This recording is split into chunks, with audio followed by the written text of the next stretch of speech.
welcome to Ramadan Nights. Today's we have a very special interview and guests. As usual, we're going to be speaking about, of course, Ramadan and how to avoid, of course, also the Ramadan. We know in Ramadan we eat a lot of oil as usual. I'm sure most of you like to eat gamat and basbous and most of the fat food. Also, one of the subjects we'll be speaking about is also how to exercise. 15-20 minutes a day. Also, avoid the spicy food. For many, heat burn, of course, and suhoor especially may occur to many also things that we would not like to happen. Also, we're going to speak to doctors about the appointments and the multivitamins we should be taking in Ramadan. Also, especially to continue to brush your teeth and, of course, flush several times a day.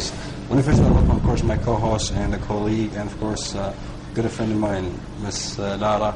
Welcome to the show. Thank you so much. And how was your day today? It was good, actually. I had a good futur today. That's good to hear. Good sleep today, so going to be focused today. Hopefully. Hopefully. And also, let's also welcome the Dr. Mohammed, الناصر, plastic and consultant, and of course, cosmetic surgeon. Doctor, welcome to the show. Thank you very much. Thank you for being us here today. Doctor, as you may know, Ramadan is one of the holy months of the year. Also, we all love to focus, especially on the religious wise, fasting. Also, I'm trying to be closer to Allah Subhanahu wa Taala, and also be closer to the family. I would think also family is very important. Doctor, first of all, so tell me, how is this holy month to you? What is it to Dr. Mohammed al-Nasr? Wallahi, as you know, like Ramadan has like special place in every Muslim life, and really enjoy it a lot. Actually, I started preparing for Ramadan like few days or like 2 weeks prior to Ramadan, and I feel like very happy to fast, to break my fast, to do my prayers with my fellow Muslims, and to be within my family, close to my family. It has like special kind of meanings for everybody. Definitely, and it should, Doctor. I mean, family is one of the most important, I think, sectors we should be focusing on, especially in Ramadan. We're always busy with our work. As we know, you're a doctor, you're probably busy more than any other jobs also. It requires a lot of focus, Yeah. I would think. Doctor, working in Ramadan, especially in such a sensitive case to you as a doctor, how is it to you? How do you manage to do both, work, also do your jobs as a Muslim and Muslim prayers, as you know, Tarawih, and also being a doctor? You have many surgeons that have to do it. It has to be very sensitive cases. How do you take care of it? Well, it comes with like habits.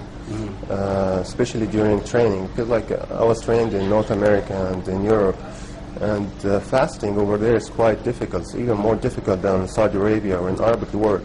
Because like here we are fasting almost like 14 or 15 hours, while in North America it's almost like 18 hours or 19 hours. That's a lot. So it's a lot. So during a hectic day of surgeries, you'll be going on and on and on. Sometimes you would be operating, and still, the adhan is, but you will continue working. Sorry, you'll be operating and also fasting at the same time? At the same time, yeah, because you cannot leave to eat something or drink something. So all these kind of things, you get used to it. But here in Saudi Arabia, it's easier. I feel it's easier. For me, like I try to work with the same schedule, like after 8 o'clock, after 8 a.m. So I start doing my operations, and in the evening I start doing my clinics. Because like after suhoor, you will just sleep few hours, and then you go to work as you are going to work like every day. So I feel it's easier than sleeping and doing your work in the afternoon or something. That's true. Doctor, I want to ask you, since every family has their own traditional ways, and every family gets together, but each family does have their certain ways of spending their holy month, or let's just say of enjoying their holy month. So what's your special with your family, and what is the routines or traditions that you do? It's about eating together, iftar, prayers and sahur. I try to be on time, especially on iftar. Sometimes it's difficult because if you're working and stuff like that. But I believe like staying with the family, it's one of the most valuable things in the world. Like, so I try to give more time to be. Give more time to the family, especially. Yeah, if I can. Family. I think it's nice to be with your family. I would think. Also, maybe you agree with me.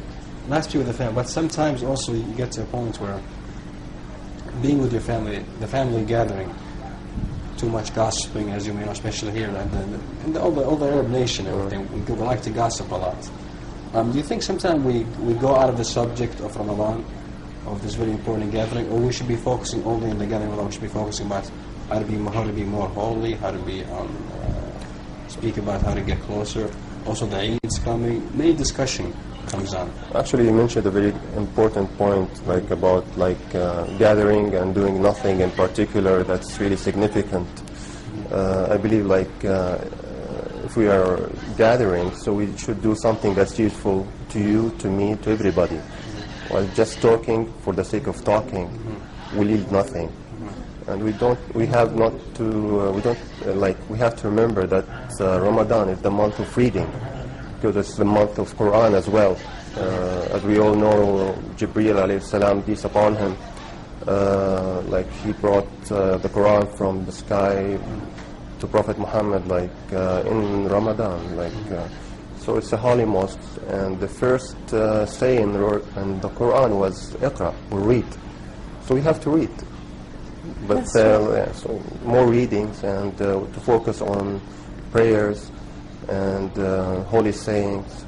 Do you take advantage of the holy month? I mean, some people, they just think, all I have to do is just fast. But do you take the time to actually pray and, read Quran and get close to God? Because most people forget this and they think the main point is just to fast and break their fast. Definitely. Yeah, I focus on prayers because if you look at the pillars of Islam, we have the first pillar of saying that there is no God except Allah subhanahu wa ta'ala, and there is no prophet except Muhammad, peace upon him. And then you have the prayers, and then you have zakat, and then is the fasting. So fasting is the pillar number 4, while prayers is pillar number 2. So you have to focus more on prayer compared with fasting. So that's a very good point that you're mentioning. Doctor, you're open guy. I would think, Doctor, you're an open-mind guy. I mean, you lived overseas. You have the experience to fast overseas also. As you said, it was hard. Fasting overseas and fasting here in the kingdom, I'm sure there's a big gap, there's a big difference between them. What do you think is the most thing that you missed? Frankly speaking, I'm not going to say, okay, the family gathering, this is we all can answer. No. Frankly speaking, the difference between fasting here and overseas, and what are the advantages and also the disadvantages of it? Probably you mentioned one point of the family, so I won't repeat that. But being in the kingdom or in the Arabic world, it has some feeling that you cannot find it abroad.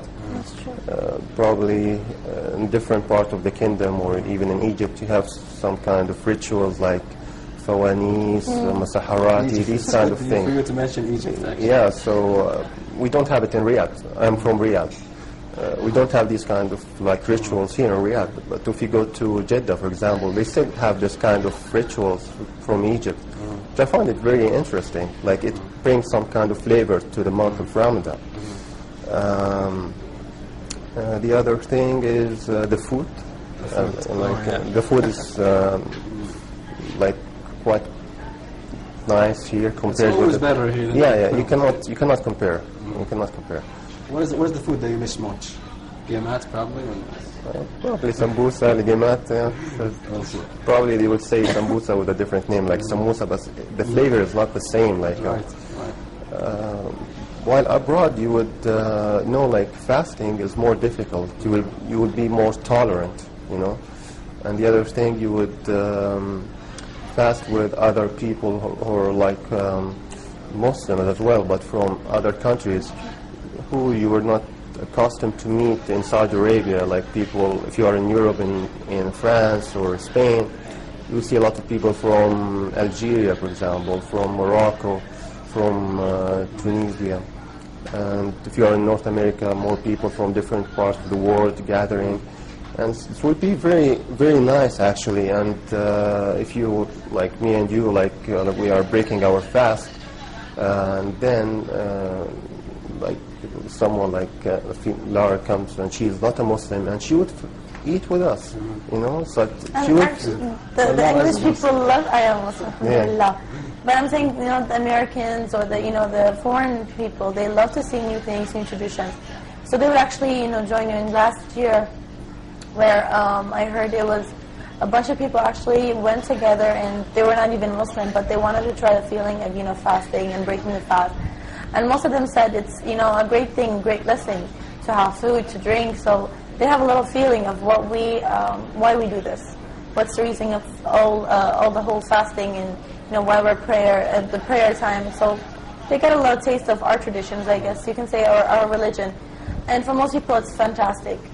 But it's nice to see that some people are really interested in, you know, to get to know the Islamic life, the Islamic rules, the Islamic religion. It's really nice to see that there are some people out there that would like to see that. That's very true, actually. I had the same experience with, I once was doing an interview also with people from France, guys from France. And I asked him, I said, he's here on business. I said, you're here, you're going to spend some business time also here in the time of Ramadan. He said, Ramadan, I've always been hearing about it, but I really would like to enjoy it here in the kingdom this time. I want to see how you guys also was able to pray and fast and then do your work, and at least you eat, and the joyful of it. There's different feelings in this month. So it is a very nice experience also for non-Muslims actually also to try it. Also, Doctor, speaking about different religions and different types of cultures dealing with, I'm sure culture is a very important part, very important things in our life, suppose in Saudi Arabia or in the world. But different cultures, do you think Ramadan sometimes is different to them? Culture is different in Ramadan. For example, our culture as Saudis, for example, we go to Egypt, are close to us, but not even the same culture. Do you think there's different flavors in the kind of fasting also in Ramadan? I feel it's quite different, like especially as the thing I mentioned about Egypt, like you have the fawanis, masaharati, stuff like that. Find it also in the other parts, like from the Arabic world, like Sudan or Algeria. They have special kind of rituals, special kind of food. I fasted with my friends from Morocco, and I've learned that during like breaking fasting that they have to eat special soup, which is the harira, you know. So it's different. Like they have special kind of food, special kind of rituals. Some people, they would go just for prayers and then they will delay like eating. But doesn't most of the traditions do that? I mean, like they break their fast with, you know, date and coffee, and they would go to prayers, and after Tarawih they would come back and finish their food. Yeah, but some would eat actually, and then they would go for prayer. So it's different. Like me personally, I like to do the whole thing one shot. Right? I know, one time. Prayer and eating at the same time? No, I like to actually eat the dates. Yeah. Eat my food. Yeah. After that, I go to prayer, come back, have a cup of coffee, enjoy it a little bit. You know. Actually, like I eat my dates and I have my laban, because like for me, I have to eat both together in order to break my fast. And then I go to prayer, but I eat the dinner later on. I cannot eat something more than dates and laban. And this is more healthy. This is more healthy, like actually. you cannot, because You're really, living the healthy style. yeah, I'm You're trying. a doctor, yeah. I think you should. You know? Well, we are talking about, you know, the light exercises, dear viewers. We've been talking for the last episodes, you know, about safe, or let's just not make it safe, healthy food, healthy ways of eating, and what you should do during Ramadan, especially, you know, during this month, everyone eats and, you know, sits down for the show, and they're enjoying their sweets, and a lot of sweets, they get, you know, really heavy sweets. Yeah. And I can see, you know, the dippings dropping. I'm just like, Definitely, this is too heavy. A lot of But sweets and oil. we are talking about how to exercise and who to talk to. Of course, the viewers, they should be talking to their doctors. And of course, since you're a doctor, what is your exercise, for example, during the month of Ramadan? I usually try to exercise just before Maghrib prayer. Because like if you exercise before eating, so that would be the best time for you to burn fat. Not only during Ramadan, even during normal days. If you exercise before breakfast, so this is the best time to do exercise because you can burn fat. But if you exercise after breakfast, you are going to burn your breakfast. You get the point? That's what most people do. Yeah, and the best thing about it, like, it would be like 30 minutes, and even if you get tired, so you can drink, like in Ramadan, soon after it. You get the point? But if you exercise at 12 o'clock or 1 p.m., you will be very thirsty, very tired. You get my point? So you think it's better to before you fast, before you eat in general, yeah, it's better to exercise? Usually, this is the best time for exercise in general, during the day. It's pretty information. Yeah, just before breakfast, if you want to burn fat. But you can do exercise no matter like at what time during the day, but the best time to burn fat is just before breakfast. So don't you want to burn the fat after you eat? I mean, you eat a lot of food, and you know, even though you're fasting, and sometimes you get full very easily and very early before starting eating, but people want to burn the fat that they ate. So this is what the point in their head is that, now let's just do gym, for example, after food or after prayers. So isn't that healthy also? Or it's okay, yeah, but you would look for the window during the day, the best window, time window. That's just before eating. But you can do exercise even just before going to sleep. There is no harm in that. Well, this is a new information, dear viewers, for you guys. But dear viewers, we're going to take a little break right now. We're going to see a report. So dear viewers, don't go anywhere.